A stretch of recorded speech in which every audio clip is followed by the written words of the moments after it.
Olá a todos, professor Alexandre, e hoje a gente vai dar continuidade à aula de prótese dentária. A primeira parte ela foi autoexplicativa, que são mais a introdução mesmo ao estudo dos materiais instrumentais. E nessa parte 2 eu considero que uma explicação um pouco mais detalhada irá colaborar aí no entendimento, né, desses instrumentais e materiais, para que no futuro vocês possam colocar em prática estes conhecimentos. Então, vamos falar um pouquinho de materiais de moldagem. Definição: são materiais manipulados no ambiente odontológico que são utilizados para realizar o registro dos arcos maxilomandibulares e confeccionar um modelo em gesso para que sejam usados para a confecção da prótese dentária.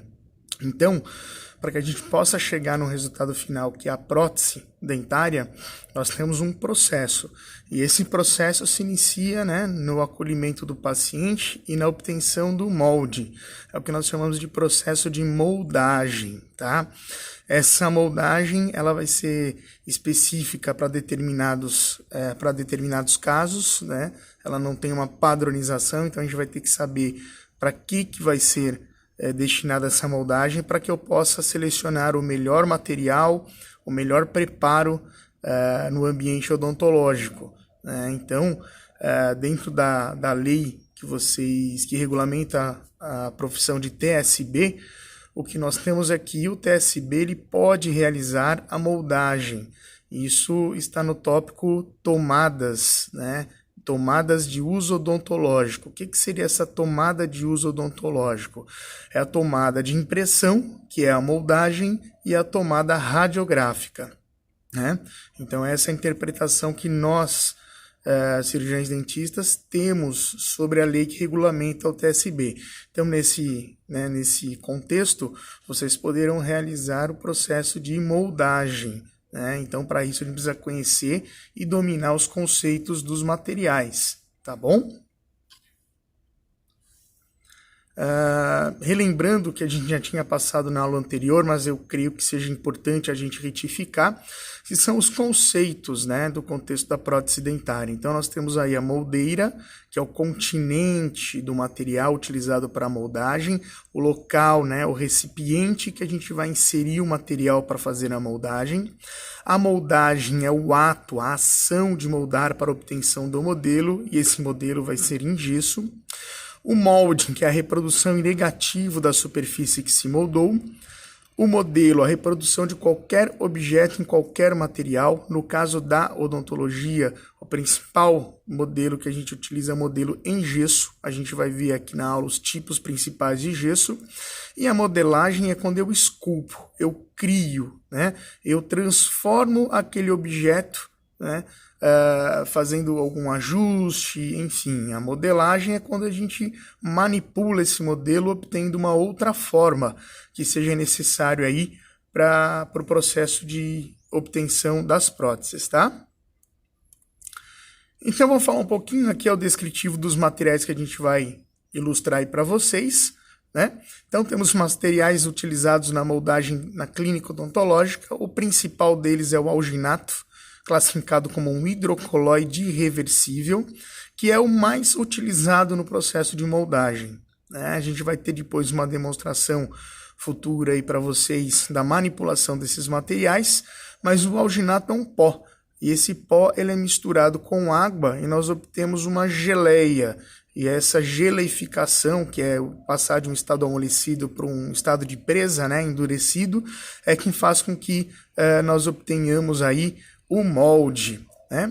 Temos um material mais sofisticado, que são as siliconas, tanto de alta quanto de baixa densidade, que é a obtenção de modelos de precisão. Então, a gente vai ter um molde de precisão e, consequentemente, um modelo em gesso com muito mais precisão do que obtido em alginato, né? Eles são utilizados para moldar aí as próteses sobre implante, que a gente chama de PSI, né, e as PPFs, que são as próteses parciais fixas. Então, são trabalhos mais bem elaborados.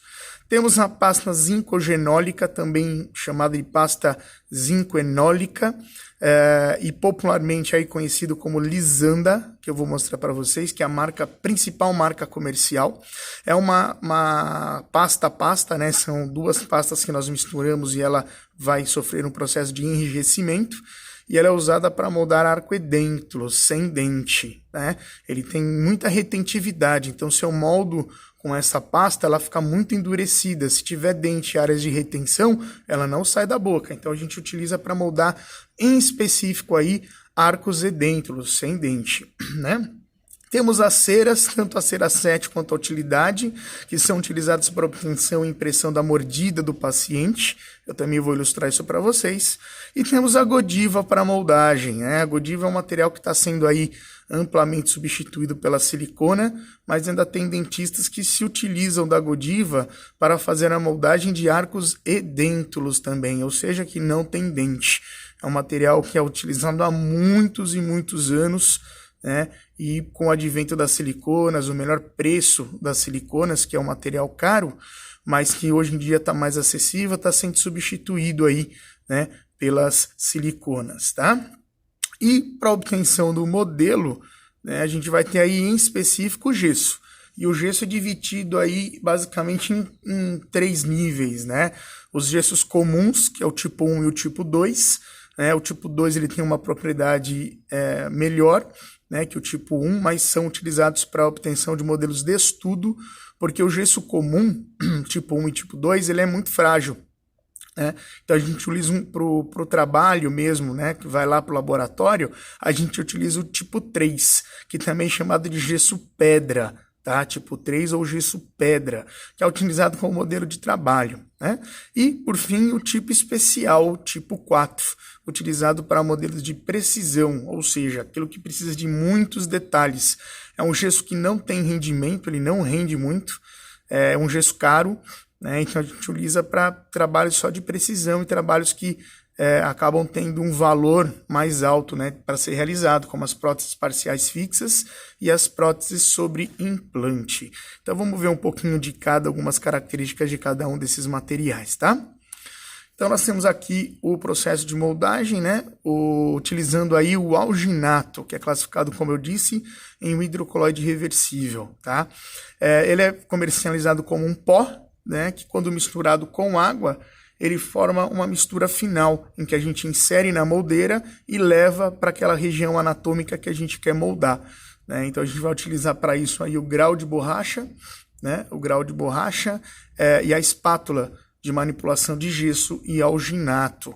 Depois eu vou postar, né, na aula de manipulação, vou postar um vídeo aí para vocês mostrando como é que é esse processo. É um processo que aparentemente é fácil, né, mas que a gente tem que ter algum tipo de atenção para que não ocorra nenhum tipo de problema nesse preparo e você não perca, né, o material. Então o alginato é o mais utilizado na clínica odontológica, ele é bem acessível financeiramente, ele não é caro e ele te dá um resultado muito bom, né, muito bom, né, sabendo manipular direitinho não tem problema nenhum, tá bom? Temos aqui a silicona já tem um entendimento um pouquinho mais difícil, eu diria, mas que não é tão complicado de entender, né? Nós temos 2 tipos de silicona, a pesada e a leve. E serve para quê? Para obtenção de modelos, né? Um molde de precisão, usado para moldar arcos para a confecção de próteses sobre implante e PPFs, tá? As luvas pegam presa por meio da adição de um catalisador. O que é catalisador? São todos os produtos que aceleram o processo de endurecimento ou de reação química. Então, quando eu pego lá a silicona, ela tá molenga, né? Quando eu coloco o catalisador, que é uma pasta, ela começa o quê? A acelerar a presa e começa a enrijecer. Então, o catalisador nada mais é do que algo que acelera o enrijecimento, tá? E esse catalisador vai ser aplicado tanto na pesada quanto na leve. Qual que é a diferença das duas? Bom, vamos lá. A silicona pesada, tá? Ela é utilizada para fazer a primeira moldagem do arco.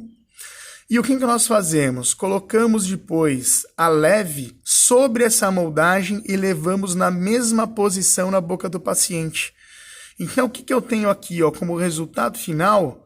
Olha aqui nesse quadro abaixo, tá? Nesse quadro abaixo, a gente vai ter uma silicona leve, né, sobreposta sobre uma silicona pesada, ou seja, essa região aqui, ó, tá, que eu estou indicando para vocês, é uma impressão sobre outra impressão, né, para dar mais detalhes. Então é como se eu fizesse uma primeira moldagem, coloco um outro material e levo na mesma posição. E aí o que eu vou obter? Um molde com grande precisão, porque a silicona leve ela tem a capacidade de penetrar naqueles sulcos do dente, no sulco gengival, né, moldar com muita exatidão, né? Então aqui nós temos do lado esquerdo a apresentação, tá? A silicona leve é uma pasta, o catalisador também é uma pasta, e a silicona pesada, né, ela é uma borracha mesmo, que quando eu coloco, né, o catalisador aqui, ó, esse vermelhinho, tanto na silicona leve quanto na silicona pesada, ela vai sofrer uma reação, né? E essa reação de presa vai fazer com que a gente tenha o molde final para a obtenção do modelo de precisão. Então, se eu comparar esse tipo de moldagem com o alginato, esse daqui vai me dar muito mais, digamos assim, fidelidade, tá? Muito mais precisão, tá bom? Então, para o entendimento da silicona pesada e leve, é que os dois materiais sofrem uma aceleração pelo catalisador, né? A pesada é feita a primeira moldagem, e depois, em seguida, é usada a silicona leve para que eu obtenha mais detalhes. Para isso, a gente utiliza também alguns outros materiais, como a seringa de inserção de silicona, né, alguns outros tipos de materiais. E também temos algumas siliconas que já vem, digamos assim, o catalisador e a massa base, né, a base, ela já vem em duas seringas com uma única injeção, como se fosse assim uma pistola. Então, quando a gente injeta, os dois já se misturam e formam, né, esse outro material. E aí a gente tem também uma seringa chamada Centrix, né, que a gente utiliza também para inserção do cimento de ionômero de vidro, que a gente também pode estar utilizando para inserção também da silicona leve. Então são alguns materiais que durante o trabalho de vocês vão tendo mais contato, né? Então a base, né, para entender todo esse processo a princípio é entender o conceito de silicona pesada e o conceito de silicona leve, tá? Temos a pasta aí zinco-eugenólica, também chamado de enólica, tá? Zinco-enólica, e é uma marca registrada Lisanda, né? Foi uma marca que impactou. Como eu já falei para vocês, às vezes tem marcas que substituem o nome do produto mesmo, né? No caso aqui o pessoal fala muito pasta Lisanda, mas a Lisanda é uma marca. A gente pode ter a pasta zinco-eugenólica de outros fabricantes, né? E é utilizada para quê? Para moldagem de arcos edêntulos e também para reembasamentos de próteses totais de um modo paliativo, ou seja, de curta duração, né?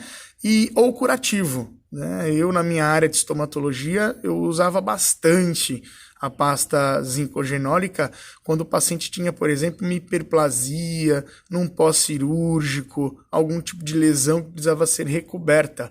Porque a zinco-eugenólica, pelo fato de ter eugenol, né, ele tem uma ação analgésica, uma ação antimicrobiana que colabora no processo de recuperação. Tá? É uma mistura pasta a pasta, ou seja, uma base e também um catalisador. O catalisador, vocês já sabem, é aquilo que acelera a reação, né? E é utilizada nas moldeiras individuais, confeccionadas exclusivamente para um único paciente. A gente viu isso daí na aula anterior. Eu coloquei os tipos de moldeira e lá se fala na moldeira de acrílico, que é confeccionada por um único paciente. Então a gente utiliza, né, essa pasta zinco-eugenólica numa moldeira individual, preparada para o paciente. Se eu coloco numa moldeira de estoque, que é aquela que a gente compra e tal, ela vai se deteriorando, porque o material gruda, né, no acrílico ou na parte plástica, ou mesmo no metal, e é bem difícil de tirar. Aí fica a dica, toda vez que vocês manipularem, né, o material está aqui, vocês manipularem, vocês rapidamente limpem a superfície onde você manipulou, ou utilize, o que a técnica preconiza, é justamente que se utilize blocos de espatulação, tá? Mas se utilizar diretamente na placa, né, que aqui como está no exemplo, rapidamente depois do recolhimento do material, já coloquem lá o álcool, né, em uma gaze e façam a limpeza, porque depois é bem difícil de estar tirando esse material, tanto da espátula quanto da placa, e se for o bloco, né, assim que endurecer, você pode dispensar, jogar, né, fora esse material, tá? Então aqui a gente tem aqui uma representação da pasta base e da pasta catalisadora, a gente mistura os dois. Quando a gente fala em pasta a pasta, a maioria dos produtos é sempre assim, o mesmo comprimento de uma, o mesmo comprimento de outra, né? Porque aí ele faz uma reação. Vocês podem ver que a própria seringa já vai me dar grossura específica, tá? Então a maioria dos produtos que são pasta a pasta são manipulados dessa forma, tá bom? Aí depois a gente vai ver com mais calma na aula de preparo de materiais, tá? Aqui eu tenho as ceras. As ceras ela é como se fosse um bombril, né? 1001 utilidades, tá? Elas são utilizadas em muitos processos. Então aqui eu exemplifiquei, né? O primeiro aqui na impressão de mordida, na obtenção da prova de mordida na confecção de uma prótese total, né? Para determinar a altura da boca do paciente. A gente chama de DVO, dimensão vertical de oclusão, que eu já citei esse contexto na aula anterior também para vocês, está escrito lá. E nós temos a confecção da prótese propriamente dita, em que a gente confecciona primeiro os roletes gengivais, para depois colocar os dentes. Então tudo isso que suporta os dentes é cera. Aí depois essa cera é derretida e substituída pelo material acrílico. Mas toda a moldagem, todo o processo de modelagem, né? O processo de modelagem da prótese no laboratório, basicamente é feita em cera. Nossa, chegou os passarinhos aqui. Então nós temos aí, né, a apresentação aí das várias facetas, né, da cera, tá bom? Nós temos agora aí, né, o material de moldagem chamado Godiva. A Godiva ela está muito em desuso, tá? Meus colegas que fazem prótese já preferem aí estar utilizando outro tipo de material como a silicona, tá? Aí nós temos aí a Godiva para moldagem de arcos edêntulos, em que ela é uma placa. E aí ela sofre um processo de termoplastificação e a gente molda, né, o paciente com essa placa. Tá? E temos também a Godiva de baixa fusão, que ela é vendida em bastões e a gente utiliza aí para várias coisas, tá bom? Essa aí é a Godiva. E como é que é o preparo dessa Godiva que eu coloquei aqui para vocês? Essa sequência. Nós temos aqui a placa, né? Nós colocamos essa placa num plastificador de Godiva e ela vira uma massa. E essa massa a gente coloca na moldeira metálica, não perfurada, e fazemos o que? A moldagem da boca do paciente. Então o preparo da Godiva aí é um preparo simples, é um material que ainda muitos colegas usam, mas eu diria que já estão substituindo aí pela silicona, tá? Pelo custo-benefício, pela rapidez, pela melhor, né, impressão que a gente vai estar obtendo aí, tá bom? E aí nós temos aí, né, para finalizar, os nossos gessos, tá? Temos o gesso produzido a partir da calcinação da gipsita, que é um mineral que tem muito no mundo. Então por isso que gesso é barato, né? A não ser aquele que eu falei para vocês, que é o tipo 4, que tem um preço mais elevado, tá? E o que determina o seu tipo é o processo de peneira, ou seja, quanto mais puro, maior a resistência e, consequentemente, mais caro. Na odontologia, damos predileção sempre para o tipo 3 e para o tipo 4. O tipo 3 indicado para a confecção de modelos de trabalho para PPR e para PT, e o tipo 4 para prótese parcial fixa e para prótese sobre implante, né, por serem mais resistentes. Bom, o tipo 1 é o gesso comum, é um gesso utilizado também na construção civil e na odontologia é usado para a confecção de modelos de estudo, que não vai para o laboratório, ou seja, modelos que não irão ser trabalhados, porque se eu uso um gesso muito fraco, vai quebrar, eu perco todo o trabalho, né, pois são menos resistentes. O tipo 3, também chamado de tipo pedra, é utilizado como modelo de trabalho, pois é manuseado no laboratório por ser mais resistente, né? E é o mais utilizado também nas práticas dentro do consultório e dentro do laboratório. É o que a gente, digamos assim, damos predileção. né? E quando precisamos fazer algum modelo de precisão, aí a gente utiliza o tipo 4, também chamado de gesso pedra especial. Ele apresenta cor, né? Então você vê que esse pó de gesso, ele pode ser amarelo, vermelho, azul, rosa, né? Vai depender aí do fabricante mesmo, né? Mas eles colocam justamente essa diferenciação de cor para fazer troquéis que diferenciem dos outros gessos. E o que é o importante?